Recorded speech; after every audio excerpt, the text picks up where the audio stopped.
morning and welcome to the miners' village here at the Upper Lake at Glendalough. This Upper Lake acts as a gateway to the Wicklow Mountains National Park, all 50,000 acres of it.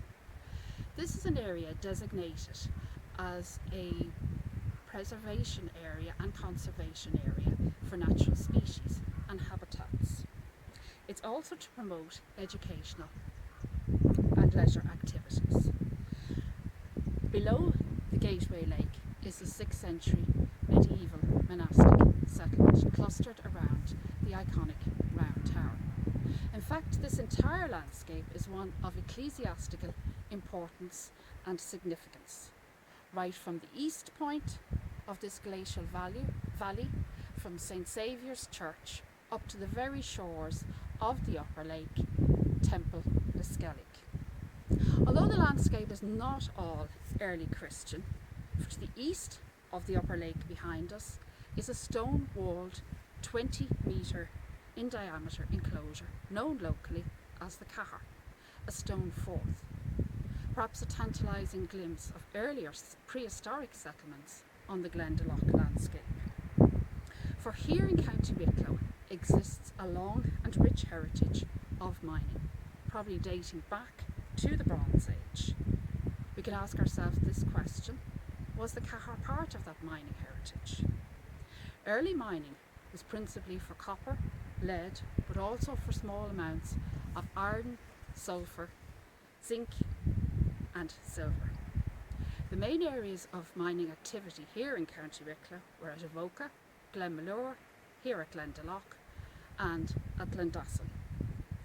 To my left is the Damakerry Mountain, which separates the Glendalough mine from the Glendalough mine, and cutting across this mountain is the Glendalough lead mineral vein.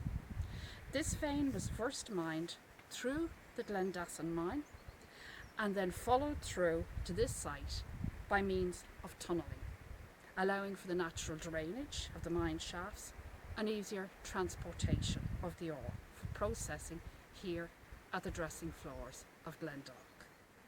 The Glendalough mines at this site began in 1825 with the setting up of the Mining Company of Ireland. Glendalough was earlier developed by Thomas Weaver. Post 1798, he in fact discovered the Glendalough lead vein. Here at the Glendalough site in its heyday in the 1850s, it included a complex of buildings, from a blacksmith's forge, a mine yard, an ore bin, crusher, and a cobbled dressing area on which I'm standing. It also included artificial tramways and leats, which are water courses dug into the ground to supply water for powering the crushing mills and for mineral washing. An important aspect of mining exploration is the use of timber to support the tunnels and shafts. In the 1850s and 60s, the Mining Company of Ireland planted over 1 million trees here in the Glendalough Valley.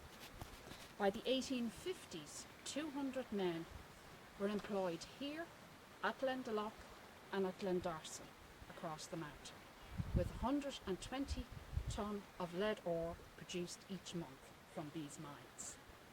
This was a period of boom for the mines, and construction began at Glendalough for miners' cottages. Now, there is no living accommodation here at Glendalough.